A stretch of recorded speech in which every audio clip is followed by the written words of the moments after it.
Got that audio rolling. Hi, everyone. Thanks for tuning in to another episode of Gettin Cheezy with Van and Jeezy. I'm Van. I'm Jeezy. Happy birthday, Jeezy. A couple days late, but happy birthday. Tonight is Wednesday. So we were able to, witness the Monday night game. So we'll actually have that this week in our show. Speaking of, I'm going to run through the scores here. Packers, 34, Cowboys, 24. Yeah. Seahawks, 30, Rams, 29. Patriots, 33, Redskins, 7. Ass whooping. Bills, 14, Titans, 7. Ravens, 26, Steelers, 23. Eagles, 31, Jets, 6. Ass whooping. Raiders, 24, Bears, 21. Vikings, 28, Giants, 10. That's like a booty spanking. Saints, 31, Buccaneers, 24. Texans, 53, Falcons, 32. Ass whooping. I feel like anytime it gets into the 50s, it's an ass whooping. Cardinals, 26, Bengals, 23. That's a close Panthers, 34, Jaguars, 27. Broncos, 20, Chargers, 13. Colts, 19, Chiefs, 13. And 49ers, 31, Browns, 3. That was a complete ass annihilation. Got toe up. So, all that being said, Jeezy stumbled the hell out of it this week. This week, I was like looking at our picks, and I was like, oh, fuck. Oh, he's not going to get a single one right. But he did. He got the 49ers right. Jeezy this week went 1-4. Van this week went 4-1, which brings this year's standings to 23, 12, and 1 for both Van and Jeezy. I got to step up my game. You slipping, son. You slipping. I knew I should never bet against the Pack. We honestly have the skill to beat any team in the NFC right now. You don't feel like the AFC too? Well, the AFC teams suck. Yeah, no, they do. The Patriots and the Chiefs are the two teams there, basically. There's basically no one else that even matters. Right. Yes. Let's keep it on the AFC. Let's keep it on the AFC here. Two things from the Steelers game. If anybody saw, the backup quarterback for the Steelers, Mason Rudolph, who is playing for an injured Ben Roethlisberger, got walloped. That dude is done so. Like, that was like sack of potatoes, like, got hit. Just gave him the Benadryl and put him out. Just knocked out. He was done. Anyways, Rudolph gets knocked the fuck out. No flag.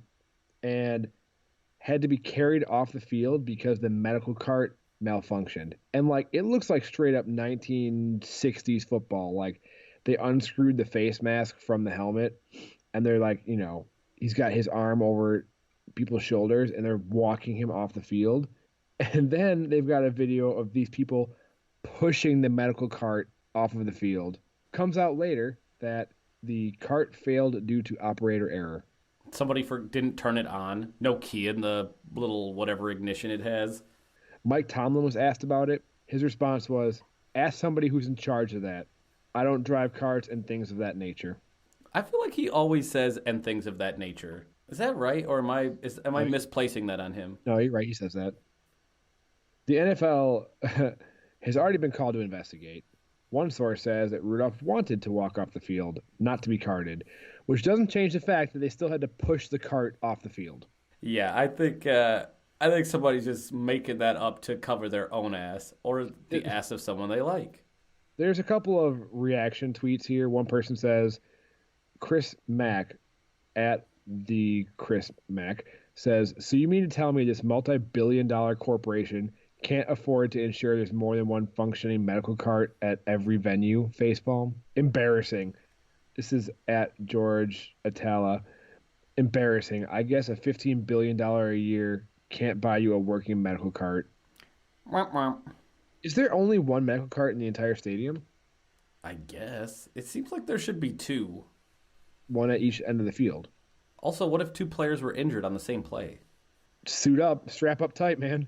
Just what, you going to lap them up? You guys are going to cuddle real close. Don't fall. It would be like that time that we moved me into my house down here in North Carolina, and we had to, share, half of my mattress because There was shit all over it. It would be like snuggling like that. We slept on it the incorrect orientation, meaning specifically that instead of our bodies laying the long way on the mattress, our bodies laid the short way.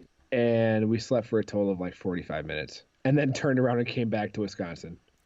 But speaking of golf carts malfunctioning, the NFL should be able to afford one, hopefully, because they got a little bit more money in their pockets after fining Ben Roethlisberger $5,000 for wearing an Apple Watch on the Steelers sideline. That's against the rules? At first, I read it and I was like, it must be against the rules because the NFL has this partnership with Microsoft, right? They had Microsoft tablets and everything.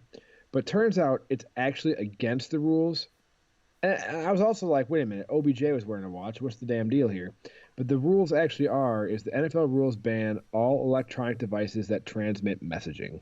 Oh, from the sideline. That makes sense. You don't want people committing football espionage from the sidelines. He says that he is livid about it, and he's going to be appealing it. He said that his wife dressed him for the game and strapped the watch on. You should have had wifey read up on the NFL rules before dressing you. Roethlisberger just sits her down and just takes a big ass fucking like thick book and just throws it on the table. Dust flies out. Read this. A 6-inch binder full of home printed pages. I just don't believe it. I don't believe that no one on that sideline has a phone or a something. A watch, like an Apple Watch, is 1, super identifiable, and 2, always out in the open. Do you think there's anything to do with it that the fact that NFL has a partnership with Microsoft and not Apple? I mean, I think that definitely contributes here, but at the end of the day, football espionage van, Reynolds rep alert, Reynolds rep alert. Woo, woo, woo. I'm just saying we can't have football espionage of any kind, including recording secret messages or whatever else. I mean, we already saw his former teammate, AB, recording conversations with the coach and then posting all over social media. I mean, the Apple Watch can definitely record some audio. Do you think the NFL is going to start banning all watches now? And jewelry? Like, why are we still wearing jewelry? Shouldn't that be like... Yeah, but jewelry mostly sits underneath protective equipment. Do you ever see that J.K. Scott, our punter, wears a ring when he plays? Like a hard ring or a silicone ring? Yeah, his wedding ring. He wears it like a metal ring. It looks to be metal. I'm not sure, but it looks to be. I mean, I see a lot of players with silicone rings on. I've seen quarterbacks with silicone rings on. Yeah. But what do I know? Yeah. Jay Gruden fired. Oh, sorry about it, Jay Gruden. After an 0-5 start to the Redskins season. That was pretty much what to expect. He finished 35, 49, and 1 in his 5+ years in Washington. And this is almost like a gossip section thing, but he gets fired after some videos appeared, and it seemed to be him. It looked like him. I watched the videos, but there's videos that showed up. Aren't you going to cite your source here, Van? Oh, I'm sorry. It's brobible.com. Why so much Bro Bible? It's a great hub for news. My two sources like Bro Bible and Clutch Points. Those are my two sources. Yeah, in case anybody wants to. If anybody wants to sub in for me right now, all you have to do is go to Bro Bible and Clutch Points. You got it figured out.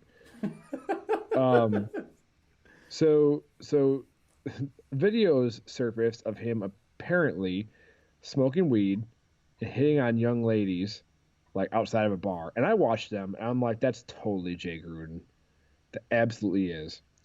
So this happens, and then he admits basically procrastinating his game planning for the Patriots game because he was smoking weed and hitting on ladies. Wait. He admitted the second part of that? If you read between the lines. Essentially admitted to procrastinating his game planning against the Patriots. But this doesn't say because of that. Hold on. Anyways, at some point during his weekly media session, Jay Gruden was asked about the team's plan at quarterback for the Sunday matchup. He said this, quote, "We don't have one right now." Womp womp. Look, I just like this line here.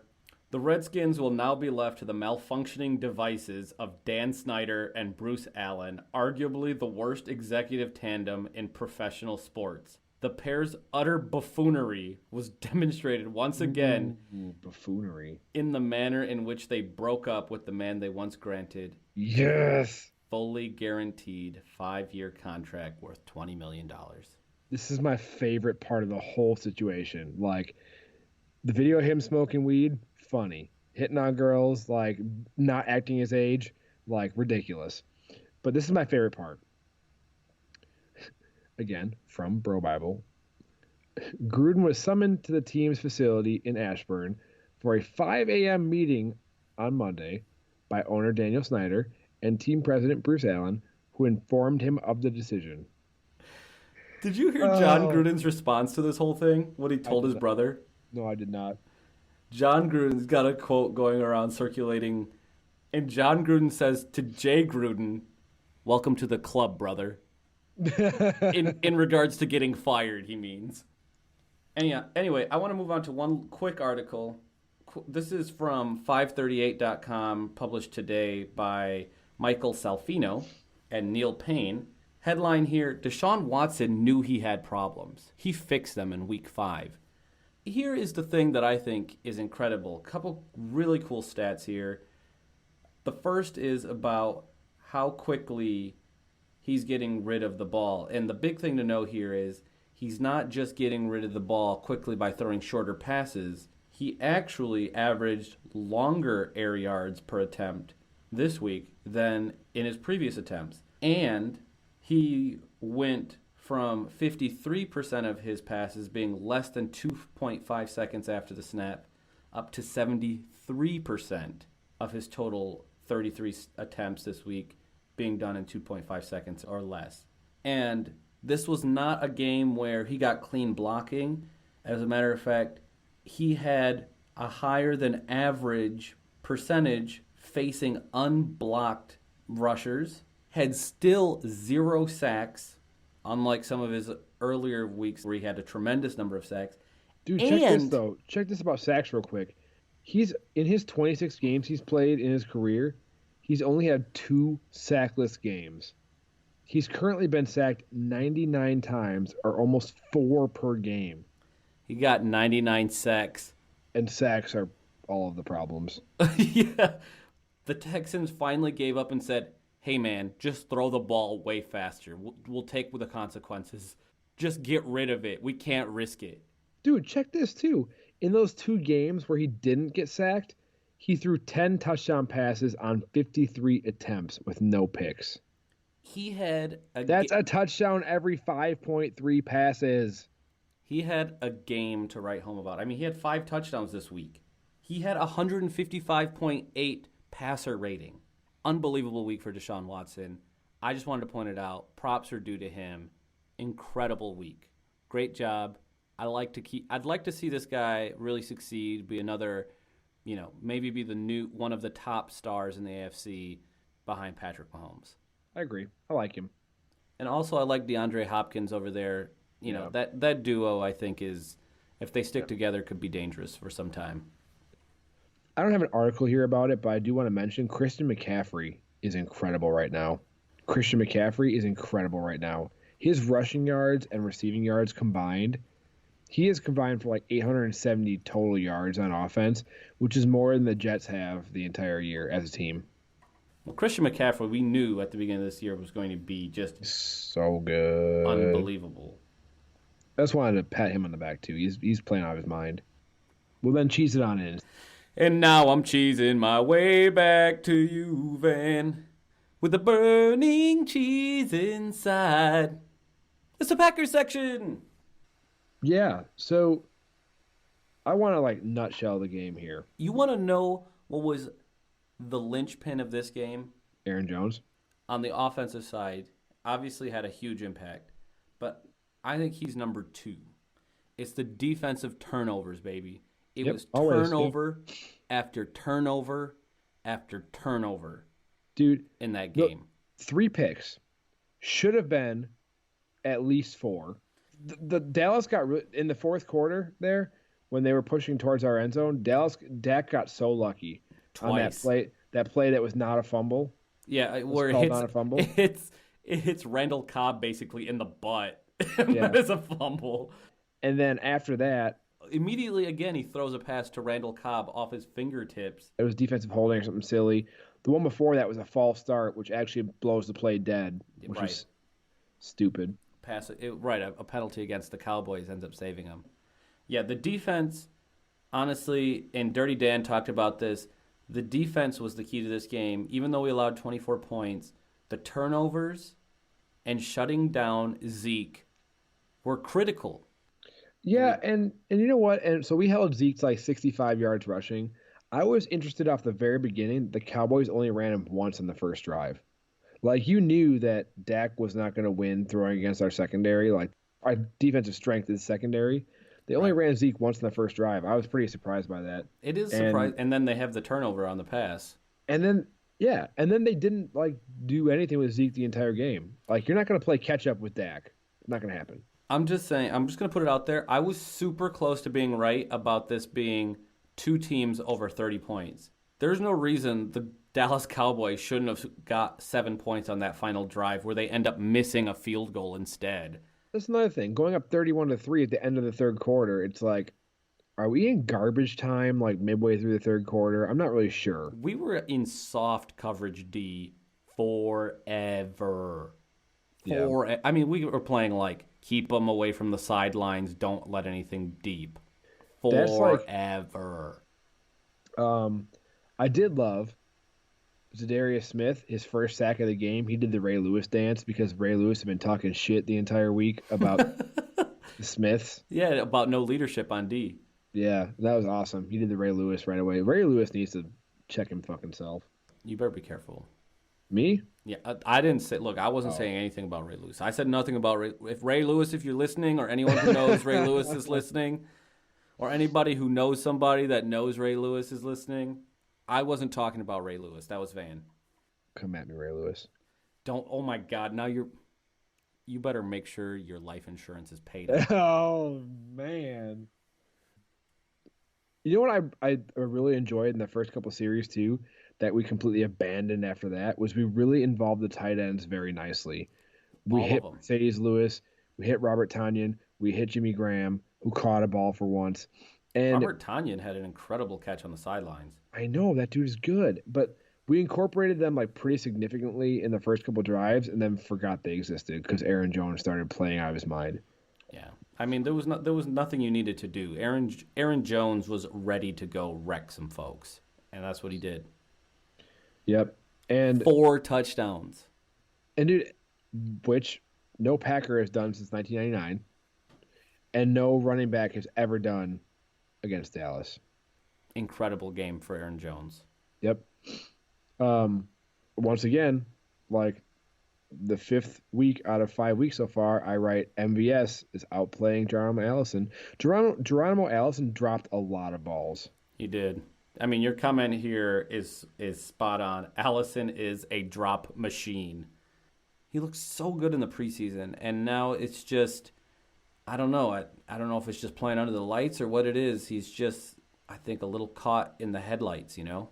But I still think he's going to turn around, and in the second half, he'll be there for us. Yeah. I have another note in here, too, and I mentioned it a lot this year. J.K. Scott is such a good punter. He's really coming into his own. He averaged like 49.8 yards a punt this game. Like, if that dude does not make the Pro Bowl this year, I'm going to be irritated. He is playing really well, but I did get a little worried on the roughing the punter or running into the kicker penalty that called. Yeah, I saw that. With his plant style kicking where he keeps his leg firmly planted on the ground, I wonder if that like increases his susceptibility to injury, you know? I don't know. I feel like it's safer than if he had landed on top of that guy. I mean, I don't know if you've ever jumped and then had somebody knock your feet out from under you, but it hurts so bad. I have jumped through the air expecting to hit someone else's shoulder, and said person rolled underneath me, so I landed squarely on my back on some asphalt. Who would do some shit like that? Gee, I don't fucking know. Not that you're bitter about it or anything. I'm not. That was actually a really fun time. That was so bad. I didn't mean it. It was a really fun time. Um, so another thing I noticed too about Dak's Dak's wizardry, his $40 million value wizardry. He had Zeke open all day in the flat. Zeke was just standing there in the flat, like, "Hey, throw me the ball, I'm wide open." Instead, he just beelined Amari Cooper the entire game, just stared him down the entire time. Yeah, well, that's why he had so many interceptions. I mean, Dak Prescott, if you really look at it, he is really very strongly dependent on Amari Cooper, and that's obviously why they bring Randall Cobb there to give him a second threat. And Gallup looked okay too. Actually, had a couple big plays. Yeah, he got lucky. He got lucky on a couple of them too. Yeah, Dak has got a serious problem with making it obvious where he's going to go. Our secondary turned him into dinner. I mean, they just chopped him up. Those interceptions were ridiculous. And honestly, like, if you look at the stat sheet, like, if you look at the outcome of the game, didn't look at the score, look at the stat sheet, you've been like, "Oh shit, the Cowboys fucked the Packers up." Like, oops, because they significantly outgained us on offense in passing, but like that opportunistic defense and making Dak looked uncomfortable the whole game. He could not get a rhythm. He looked uncomfortable the whole game. He was pushing throws, and that's why we ended up with 3 picks. And Zadarius Smith was getting in his face talking mad shit. I was lolling. I also saw that Aaron Jones, I think on his 4th touchdown, whoever the defender was that he ran by, he like waved at him, which is like dangerous because that's getting close to like a taunting penalty, you know? Yeah, of course. Also, did you see Jason Garrett's penalty though? Like, yep, I did. I didn't understand what he was so upset about. Like, he spiked the flag, the challenge flag, right? But like Matt LaFleur did the same thing last week, and that was fine. I didn't quite understand why he got flagged for that unsportsmanlike. He was arguing and getting all up in the face of that guy, that sideline judge, and he was basically taunting. He like was in his face and threw the flag down. Like, you can throw the flag down. You can have some passion with your flag tossing, but it can't be like directed at an official, I guess is how I read into it. But it's not a big deal. I didn't think it was a big deal anyway, but I think that official was trying to say, "Hey man, I'm just doing my job here. Relax." More than anything else. So I think it was really nice seeing the running game get going. I still want to get tight ends involved more. Passing game obviously was a little more quiet because it didn't have to be out there. Run defense looked good. Pass defense has really got to work on, limiting the big plays. I will say our kick coverage is bad. All right, fair enough. But all that said, obviously I'm happy for a win. Didn't like to see the Cowboys come back as much as they did. But my favorite thing here, and the thing that I think summarizes up this entire team, Aaron Rodgers after the game, "I've accomplished a lot statistically in this league. I just want to win now." I love that. That's what I want to hear. And that was similar to the quote that, Patrick Mahomes gave last week. Obviously, Mahomes has a long way to go before he's got the accomplishments that Aaron Rodgers has. And I thought this last week in our loss, I think Aaron Rodgers is becoming more of a team player. You don't think he was a team player before? No, I think he was, but like last year, I think he believed he was the savior of the team. And this year, he's a team player on the team. There's just a difference, I think, in perspective and all. I get what you're saying. I get what you're saying because for so long, with no running game and it's literally been 10 years since we had a defense. Yeah 10 years. 10 years since we had a run game. It's been so long. He's been having to shoulder the burden of everything. It's been so long. He's been having to be the entire Green Bay Packers organization by himself that I can see like last year, like maybe he wasn't the best team player because he was so used to having to do it on his own. And this year he's got help. And a lot of it. He doesn't have to like throw for 400 yards and 4 touchdowns every game, I will also say we are still one tip ball away from being undefeated right now. Yeah, we are. Get the Lions coming up, and that's always tough because they always play us tough, and we have not beat them in the last 4 matchups, maybe 5 matchups. They swept us the last 2 years. Yeah, you're right. So I did want to talk about one last thing in here. There's an article here from ESPN from late last week before this week's game. Comes from ESPN.com, written by Rob Demovsky. What it reminds us is of two things, and I'll start with the good news first. Gutekunst has primarily been an incredibly good GM. I mean, it was just last week or the week before you were calling him a wizard. He's a wizard. Because of the Smiths that he picked up. And all the shit he did like 2 years ago on draft day, getting like 1 million first-round picks from everybody. It was awesome. Yeah, and I mean, let's not sleep on Adrian Amos. Adrian Amos is also having a really good season. He drafted Darnell Savage, also having a great season. Jair Alexander, he drafted as well. I saw him today ranked as the number 4 cornerback in the league. In his second year. Really very good. I mean, and you know, I saw Rashawn Gary making some tackles. He's out there. He's getting in the mix. Anyway, this article goes on to say that there are 2 rare misses that he's had as GM. The first was picking up Jimmy Graham, and you know, Jimmy Graham has been on our team for a few years now. And he's not been the impact player he's been elsewhere. He's certainly a shadow of his former self as he was with the Saints. And he's also Gutekunst's, basically his first big transaction of becoming the GM. So again, Jimmy Graham I don't think has lived up to the money. He's definitely not lived up to the hype. That's a big miss for our GM. But the second big miss, the other big miss Gutekunst has made is keeping Jimmy Graham around. Both of his major mistakes revolve about Jimmy Graham. I think we're perfectly fine with Mercedes Lewis and Robert Tonyan and save all of that extra cap space for any other talent we want to grab. He's certainly a heavy amount of cash for what we've seen out of him. You know what gets me about Jimmy Graham a lot? And I think it all ties together and I wrote this in our notes from the game too, is the lack of effort he puts forth every single play. Last week against the Eagles, did not put up 2 hands to catch the ball, did not lay out for it, doesn't put it on the line. In my opinion, he's not giving 100% anymore. Or maybe he is giving 100% and it's just not. He turns 33 next month. Maybe his 100% just isn't 100% enough anymore. But that lack of effort was pretty disturbing, I thought. I have to agree. For a GM who's been so good here in Green Bay, it's hard to disagree with this article from ESPN to say that error number 1 and error number 2, and pretty much the only 2 big errors, both revolve around Jimmy Graham. First, grabbing him, and second, keeping him. Sorry, Jimmy.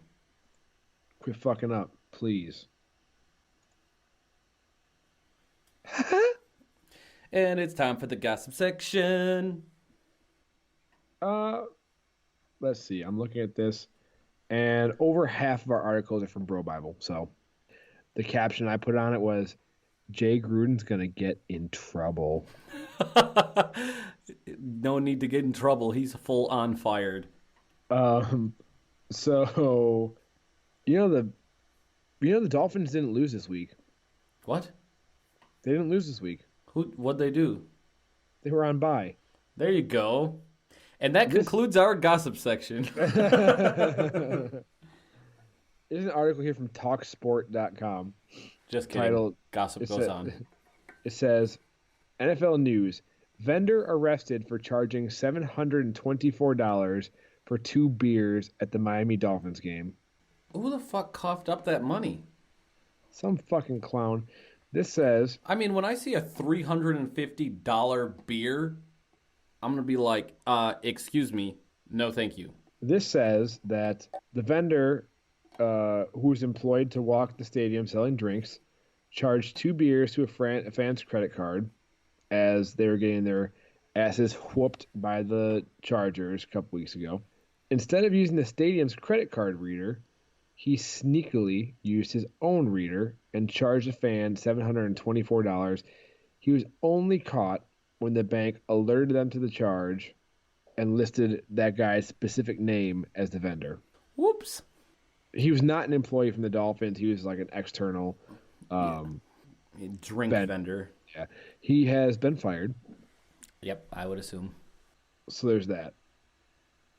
I mean, isn't there a part where you have to sign? Don't you on those swipey things, those chip things? Don't you just sign at some point and say like, yes, this is? And that's where the point where you're like given the option to give a tip. I'm sure it wasn't like beer vendor goes up with 2 Bud Light Platinums. Says, here you go. That'll be $724, please. Please note that these are brand new Bud Light Platinums, and this is our standard going rate for such a valuable beverage. And the people in Miami are just so fucking drunk because their team is so bad. They're like, yeah, whatever. I'll decide it. They're just like, oh yeah, I heard that platinum is really valuable. Just fucking bombed. All right, I'll take it. Thank you. Give me 2 of them. Could you text me my receipt as well, please? Fucking. You know what? Sure you just swipe it for me. It'd be fine. You just do it. Just add your own tip, please. I'd love it if you could just add your own tip. Just tip yourself 10%, and then just give me the card back when you're done. Oh, did you want me to give you my social? I've got my social here. I carry it in my wallet at all time. Here's my card. You can just take the card and my ID if you want. And don't you feel like a banking system would be like, hey man, like immediately like shut it down? Wouldn't any kind of bank? I thought that's what you said happened here. The bank alerted them. The card, the issuing bank. I think it seemed to me that it was a little bit after the fact, like maybe a day or so later. I'm so tight-fisted. My cards alert me anytime more than $100 is spent. I have an Excel spreadsheet with like an actual register that I keep. You know how much spare change I have? $120.96. Every penny is accounted for in my life. No, that's my spare change sitting inside a jar. Oh, that's your actual sitting around change. You know how much it is. I have $120.96 in spare coins. That is ridiculous that you know that. I have a beer growler full of coins. It's heavy. Is that excessive? I don't know why you need to know that, but because no one's getting $724 out of van for beer. Yeah, well, next time you go to the stadium and you pay with a fucking piggy bank, I guess you'll be like, I'm gonna be that asshole walking up to like the fucking beer thing. Not even the beer thing. Someone's gonna come over like beer. Over here. And I'm gonna be that asshole that goes, well, it's currency. You have to take it. It's currency. You're gonna make that guy sob. Sitting there with fucking all my change in my lap, just like using my fingers to like adding them up like this. Like, okay, that's 4 quarters there. You're gonna. Oh, you know what?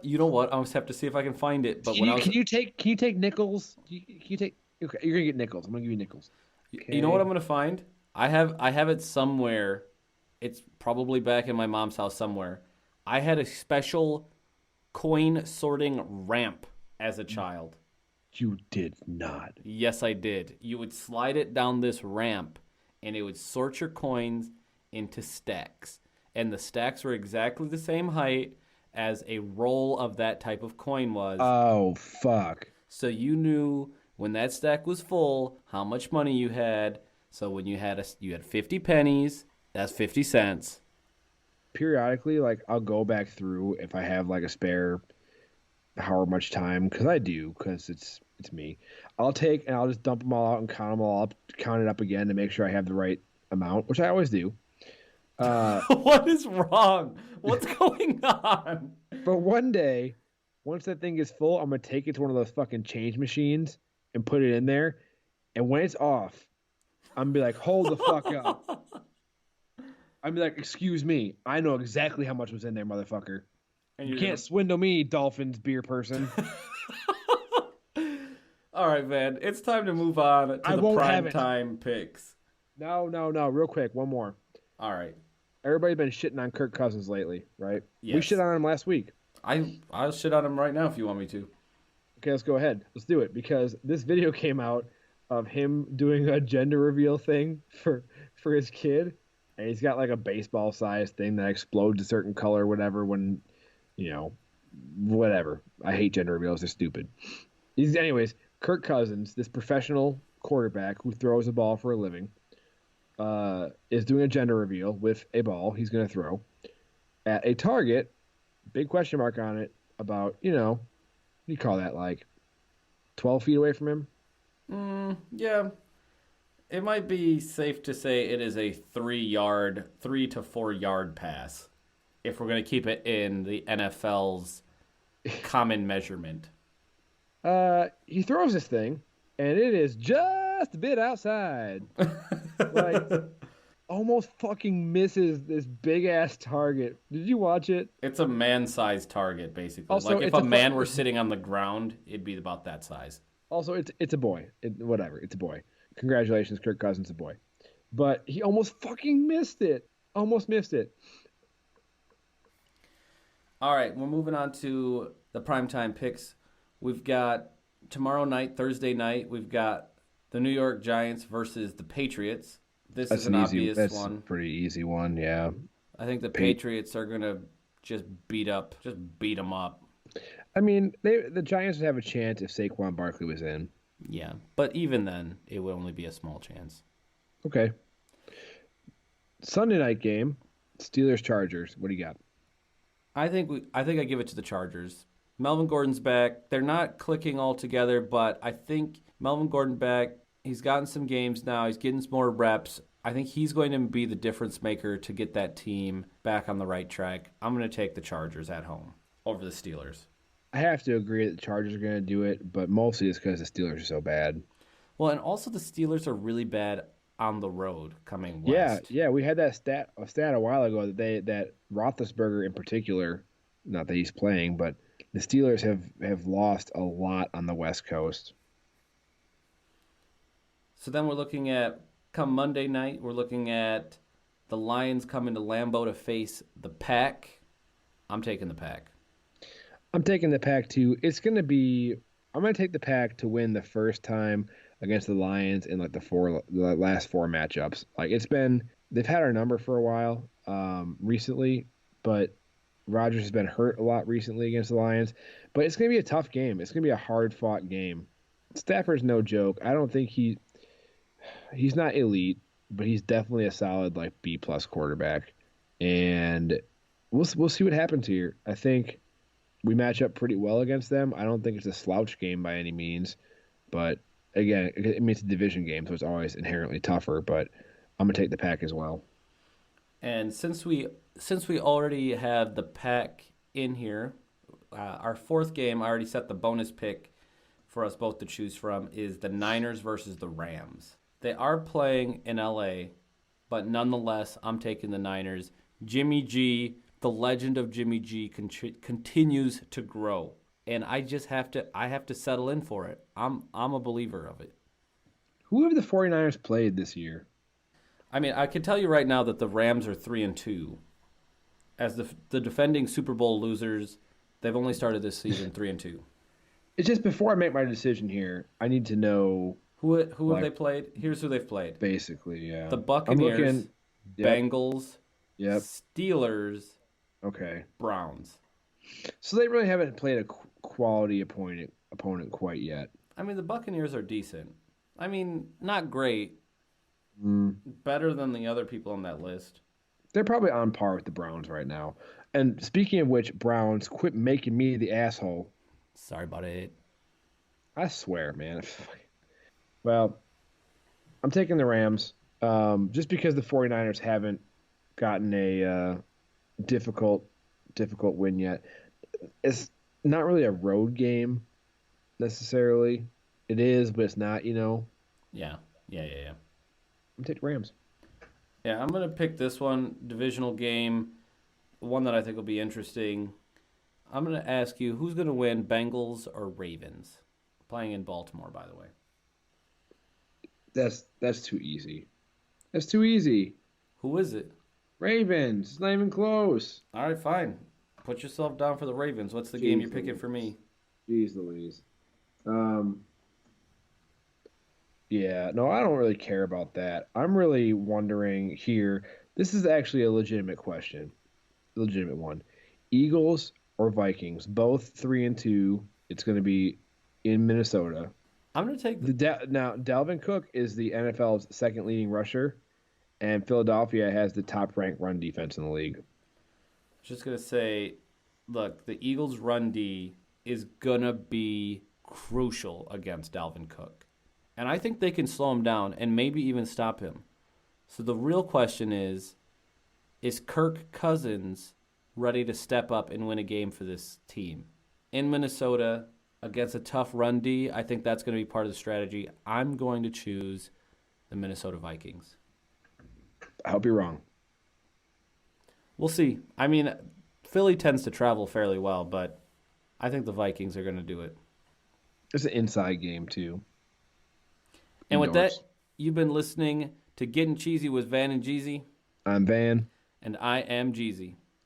Be sure to check us out on Facebook, Twitter, SoundCloud, YouTube, cheesypodcast.com, Spotify, iHeartRadio, iTunes, Apple Podcasts. I think those are the same thing. Google Play Music. That's probably all of it. Probably is. If it's not, if you're trying to listen to us somewhere else, tell us where it is. We'll get there. Oh, shit. You know what? Unless it's Pandora.com. That's true. They didn't let us on. I forgot to invite people to the cheese line in our live video before this. Do we have any texts? No, we don't. Except for maybe making a subreddit. We might make a subreddit so you guys can talk amongst yourselves. Plus, we might talk there too. We may. So the cheese line, as always, 224. Oh shit! Area code 980-224-3399, which is 9802-Cheezy with a Z. With a Z. With a Z. Also, just a fun fact for everybody: we're currently at 243 Facebook fans. We're basically famous. We're approaching that 250 number. We're getting there. It's close. Heck yeah! We'll catch everybody next time. Okay, love you. Bye. Go Pack Go.